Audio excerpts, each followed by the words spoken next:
Hey man, how are you?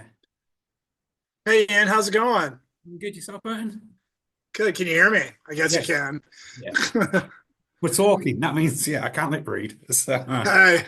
Yes. As soon as it came out of my mouth, I realized it was a stupid question. yeah. We'll cut that to the director's cut. That'll be gone. Yeah. So I appreciate that. How you doing, brother?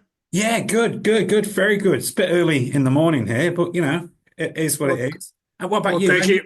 How you going? I'm doing very well. It is the evening for me. It's 6 p.m. Yeah. I'll be eating dinner after this. Oh, nice. Well, that's a nice, pleasant evening for you. That's good. It is. It is. So all is well. Good. I was going to ask you actually, because I'm in Adelaide. I'm in Australia. A few years ago, I reckon it might have been during COVID or something. You were actually here for like 6, 7 months. Is that right? I was in Sydney for 6 months. Yeah. Okay. Because I remember seeing that you went to an AFL game. Yeah. This is the Swans. What did you think? Oh, it was mental. I loved it. It was I think it was the first professional footy game I ever went to, Are you hooked and now? it was oh, I loved it, and of course we had like box seats, and it was like amazing. No. So yeah, if I could go to every game like that, it'd be incredible.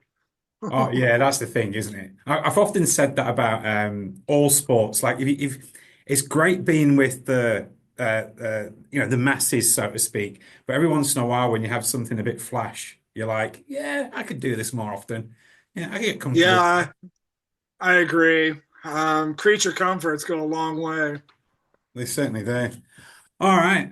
We're talking of that because we're doing these interviews because you are coming to Australia in a couple of months. That's Uh, right. you're going to be doing 4 shows in Sydney, Melbourne, Brisbane, and Newcastle.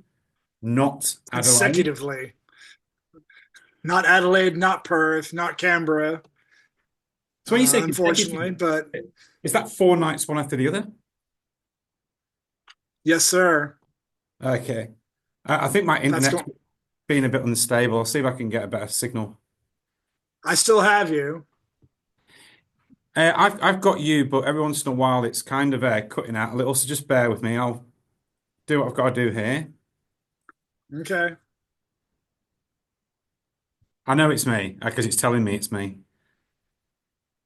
that's all good. Technology. What are you gonna do? Well, yeah, yeah.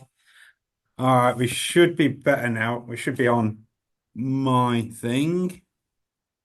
All right, there we go. All right, it should be on my thing now, so it should be better. I'm doing this in work, so yeah, what can you do?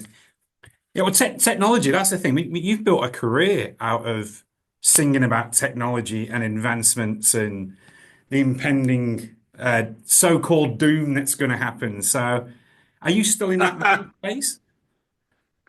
Oh, 100%. I still follow tech. I still follow the advancements of technology and now AI. I still follow science in general. I'm a firm believer in science, and I enjoy how it really intertwines with our daily lives, especially more so these days. And as a writer, I am observing and taking note. Yeah. I mean, we're talking about the music that you've done. And so, my understanding is you've only dropped 2 songs so far, Anti-Droid and Technical Exorcism. You've described it as heavy, groovy, dark, and moody. Yes, sir. There's obviously some lyrical content in there, which we may come back to later on. Yeah. And I'm sure you've been asked it all a million times, so prepare yourself. But moving forward with the music that you are doing, is it going to be, things like songs about science, and or is it going to be? Because I know some of the other stuff has been a little bit more Edgar Allan Poe-ish as well. So is that kind of the what we can expect from the future Burton C. Bell music? Well, I think you can expect a little bit of everything. Obviously, in Fear Factory, it was really technology oriented, future oriented, which was fine. it's music I love. It's a topic I enjoy thoroughly. What people don't understand, what people don't realize, I should say, is that a lot of those lyrics are generated from personal experience and personal feelings. So, uh, me putting these ideas into a third person concept where it's based around technology was a whole nother level Mm, of writing. Essentially, the Watchers, that's pretty very gothic ground poe, as you say. A lot of my writings have been very socially aware hmm type of topics, and I will continue to do so. Being socially aware is paying attention to not just technology and the advancements of AIs. It's about the world we live in, political, social, um, war, famine, disease, pestilence, all that great stuff. But I won't be. I'm going to retract the political part because I don't want to talk about politics, but social behavior is reflected through that. mm. So I mostly touch upon that aspect. And my next single, which is going to be coming out by the time I get there, is definitely a social commentary called Savages. Okay, nice, nice. So, I mean musically, when Anti-Droid was more electronic and digital, the guitars really coming in technical exorcism. So, Savages then, is it another advancement again, or is it in the middle? So Anti-Droid is a great song. It's even heavier live because I have two guitar players Yeah. and no keyboard. So it's two guitar players, bass player, and a drummer. So Anti-Droid came about as I was really starting to develop my concept for my solo career. Developing my next chapter. So that Anti-Droid came around by when I was in the studio doing a Du Hast cover with Mark Thwaite and Big Paul Ferguson. And the producer of that, his name is Alex Crescione in Stygian Sound. Uh, I decided upon myself to start putting my thoughts out there, putting the ideas of what I wanted to achieve for the next chapter. And he responded by saying, "Hey, I have this great song. Would you like to check it out?" And it happened to be called Anti-Droid. I go, first of all, the title's amazing. Can I keep it? And he's like, yes. And so we started working together. He produced the song. I did the vocals on it. Uh, and I eventually did a video through him. He produced the video as well. And it was through that process that I started working with a band. And the band that I have right now has been in the process of curating for a couple of years.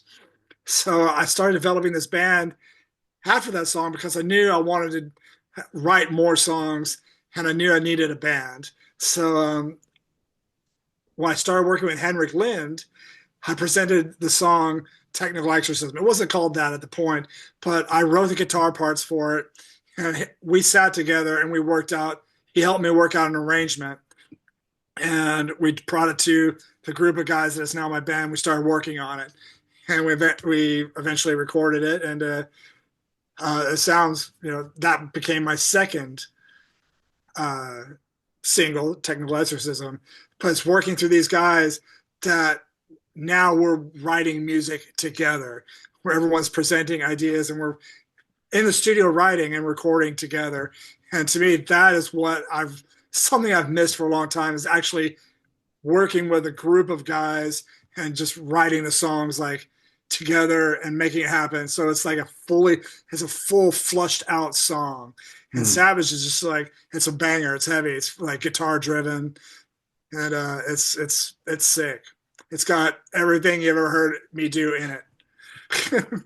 So, I mean, you mentioned in there about like recording as a band. Would it be fair to say then that the recording process is a lot more collaborative and more organic than Yeah, what it was previously? on the nose. It is definitely more organic. It's more of a live feel. We're not recording live, but the fact that we're working on the songs together live in a studio, so all we have to do is when we go into this recording studio, we just like put down our parts Hmm. together, and it's like it's just so it's a fully flushed out idea.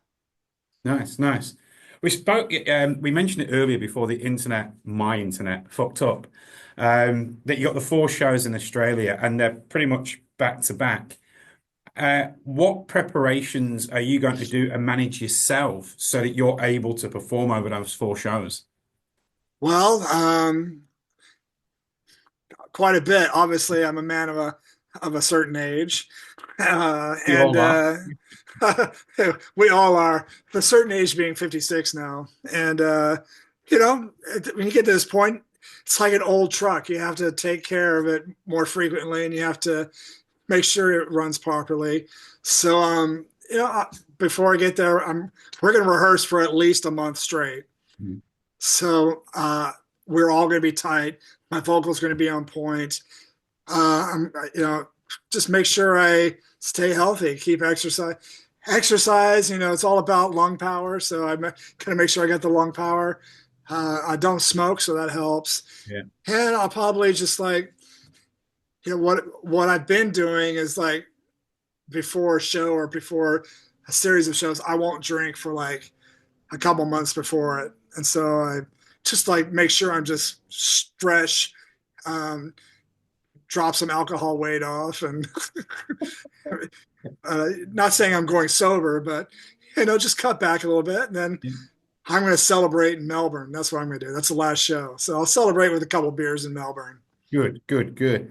I mean, in terms of the when you do the shows, I mean, what can we expect from, well, I suppose the set list. I mean, you got a very extensive career. Is there going to be bits and bobs from all of them?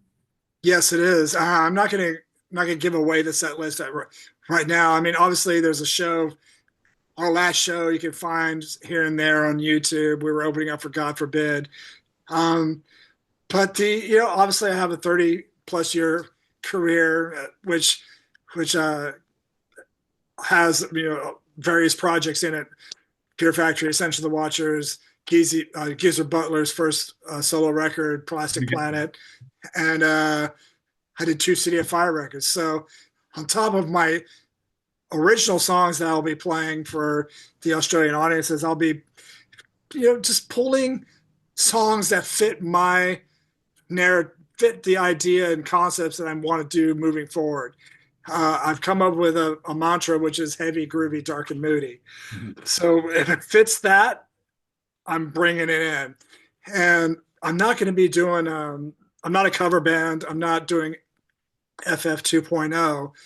I'm reimagining these songs to fit my narrative. So it's not going to be like uh, uh, completely different, but he'll be like, oh, yes, but I'm adding a new twist to it. Instead of keyboards, I got a second guitar player doing those sounds. So both guitar players are going to be switching off between uh, leads and rhythm. So it's going to be, to me, it just makes it heavier.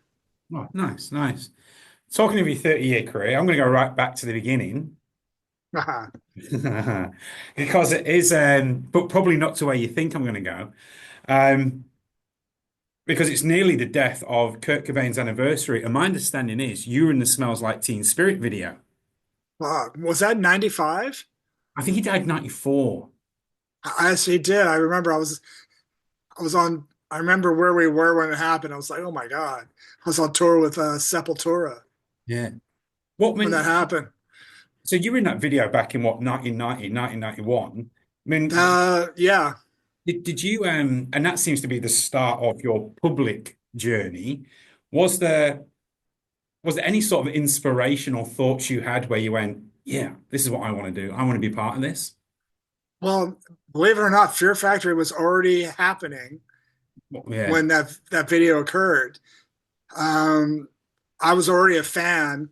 I was already a fan of Nirvana before that record came out, but I had where I was working in Los Angeles, a friend of mine, a coworker of mine there, he had actually performed on the Nevermind record. He played cello on the song Something in the Way. Yeah. Kurt Canning played, and he was a co-worker. So 6 months before the record came out, he had a cassette, an advanced copy, and he was blasting it because we were already Nirvana fans. So we were blasting. I was like, holy fuck, this is it's fucking great. So I was already getting inspired uh, already, but here's another tidbit that no one really knows or catches on, that the the chorus for Martyr I ripped off from Territorial Pissings. Oh, oh, nice. Nice. I'm going to go and listen to that as soon as this interview is finished. That song inspired the chorus for Martyr. Nice. That is very nice. That's very good. Thank you for that. That's gold. That's gold. And it is gold. And another tidbit is that my bass player Tony Baumeister, he was also in the video. All right, nice. So everything comes full circle. Yeah. So and I've known Tony. Obviously, I've known Tony for years. We used to go around the same circles and the same music scene. And Tony's a fantastic human being and a fantastic bass player. And every band he's been in, I just loved. And now he's playing with me, so I'm very very honored to have that. Very grateful. Moving through your career, I am actually a City of Fire fan as well, and I saw you guys when you toured here, Oh supporting. wow, Yeah, you supported Soulfly, I think it was. that's right. Yeah, and I met you here in Adelaide. I've met you before. I met you back in Manchester in England as well, years before that. But yeah, I remember that tour because the City of Fire, I really like. Just it was very different lyrically, I think, from what you normally do. Or musically, it was still heavy and groovy. I mean, is there going to be anything more from City of Fire? Or is that thing just put to the bed now?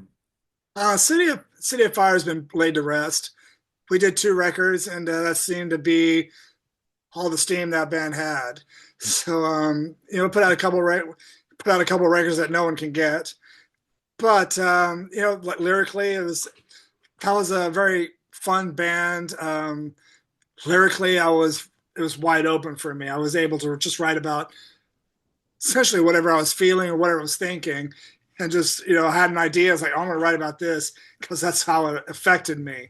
Yeah, But and I I do plan to play a City of Fire song on this tour, nice. and Nice. I've presented to the guys, and so they're learning it. It's gonna be I can't wait. That song just fucking rules. But yeah, that City of Fire tour was a real lot of fun, and it was very interesting at the same time. We were still finding ourselves as a live band. Well, that was on the first album, I think, when you toured Australia, and that one that was 2012, I think. Yeah, Yeah. 2012. Yeah. So the other band I wanted to speak about very briefly, it's not the one you think. So you worked with Geezer Butler on that GZR album, Plastic Planet, which I thought was a great album. There was one song on there which I felt influenced you lyrically for the Obsolete album that came out a year or two later. Yeah. Did you begin to get like a lot? Because I mean, if anybody's heavy, groovy, dark, and moody, it's Geezer fucking Butler. So did you? Yeah, he pretty much wrote the book on Yeah. it. Did you get like what inspiration did you get from him? Because he wrote all Black Sabbath stuff, like as a lyricist to move. Yeah. That's right. And he wrote all the lyrics for the GZR record. Um, I remember I had all these songs to go through, and I knew all these songs. I'm like, well, we got 10 songs, and I'm like, okay, well, do you want me to write some lyrics? He goes, no, I got lyrics. I'm like, okay, and, and he goes to his room, comes back with a folder of paper. Actually, still have the folder. It's a Black Sabbath manila. This Black Sabbath folder he gave me. I Oh, still God. have it. Yeah, so I have it, and I opened, and there was like 10 sheets of typed written lyrics. Each one had a title, and it was like like poetry. I go, oh, this is great. And so which song goes with which? He goes, you figure it out. So Okay. I had to figure out which lyrics went with what song. But reading his lyrics, very. I found how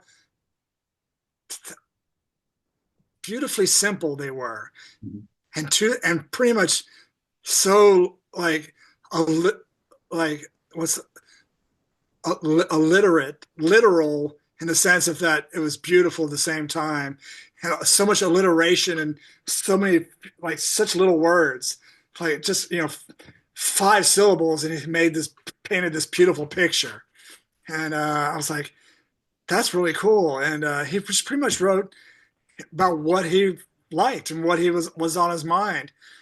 Detective 27 is Mm. Batman. I'm like, Yeah. that's Catatonic Eclipse, which is a fucking great song. It's Um, a great album. give Yeah, great album. I enjoyed doing that record so much. But yeah, I his reading his lyrics and singing his words and just seeing how he did it, it did influence me. I would say influenced me quite a bit. Yeah, that's good to hear. It's very good to hear. Obviously, we know which band's going to be next. They're giving you 22 minutes before I ask the question. Technically speaking, you've not done anything with that band since 2017. That was when the last album, Aggression Continuum, was recorded. Okay. That's when I recorded Monolith. Yeah. So that goes and drops then and off it goes. So it's been 8 years. Every fucking interview will ask you about it. Really, the only question I'm going to ask um, is that relationship completely broken? Dino and I have parted ways. Okay, cool. Thank you. I'm not going to ask any more on that one because everyone else will. So we'll move back there. It's quite all right. I mean, I've had a few years to reflect and meditate and be introspective about it. And I've come to I had to do a lot of healing, and I've moved forward, and I feel good about it. It would have been, well, thank you. It would have been enticing. I did notice though, with one of the lyrics, I think it might have been in Technical Exorcism, and it had very much lyrically anyway, archetype vibes. Mm, In the sense of, I mean, in yeah, archetype, the infection has been removed and the hand that bleeds and things like that. So, I mean, is some of the lyrical, I mean, you say now you're writing about things that you know about and things that have happened in your life. So some of the lyrics that will move forward, will they be consciously, subconsciously about this? Because look, it's not just been an 8 year journey, it's been a 20 odd year journey. Uh, yeah. are they going to be in there? No, I've done what I needed to do. I've Mm. gotten it. I've gotten it out. I've purged that, and that's what that technical exorcism is all about. I got that out of me, and Excellent. so I am moving forward. And Savages is as I said, is a socially aware, lyrical song. So, and if it's gonna be personal, it's gonna be about something else. Good. One last, a completely different band that I want to ask you about. Uh-oh. Yeah, a band you've not even in, but a band that I've seen you've done some written work for recently. Um, I am an absolute, look, I'm a Fear Factory tragic as well, and Sepultura, but I'm also a massive typo negative tragic.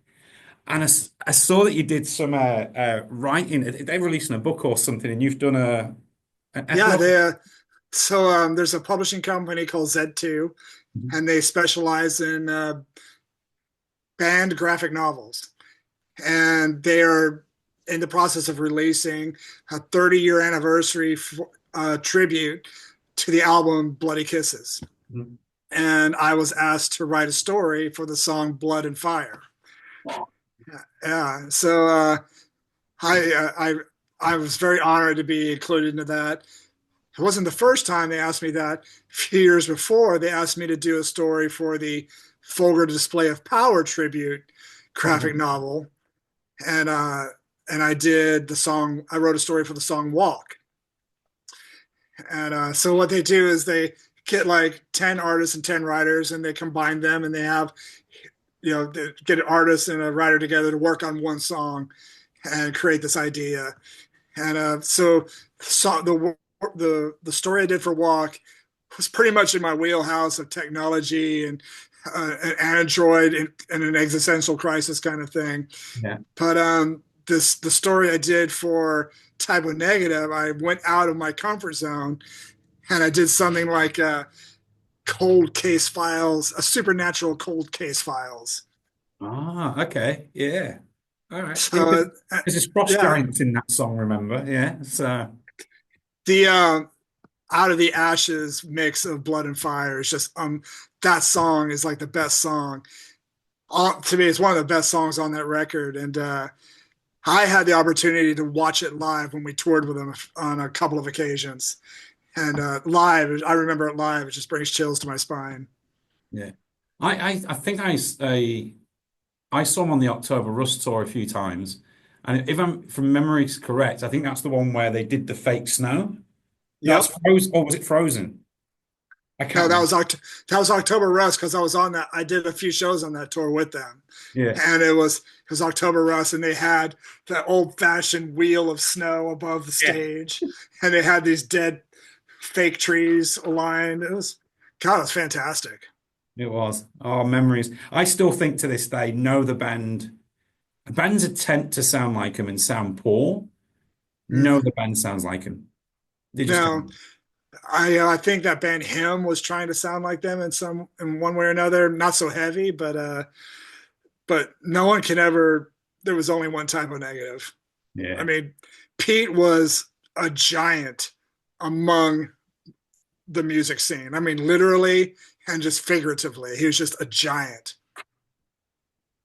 So yeah. Well, thank you. Thank you for just going off topic there for me. So thanks for No, no that's, worries, man. That's what I do. I'm the king of non sequiturs. right. So look, it has been pretty close to half an hour, and as you said, I know you want to go and get your dinner as well. Thank you very It's all much. right. Thank you very much for your time today. And look, best of luck when you do go over here. I'm keen to hear new music as well when you do start dropping them to Savages. Savages, Yeah, is there an actual rough release date for that? not yet. We're working on that. I mean, there's a new wrinkle. There's a new wrinkle in the plan that we're working on to coincide with it. So Okay, but it's going to be out before I get there. awesome. Great to And hear. well, thank you. And as always, I'm very grateful for your time, and I'll be grateful to anyone who buys a ticket and comes out and supports independent music. Excellent. Amen to that. Take care, and we'll see you in a couple of months. Ian, our paths will cross soon, and have a wonderful day. Thanks, man. Bye.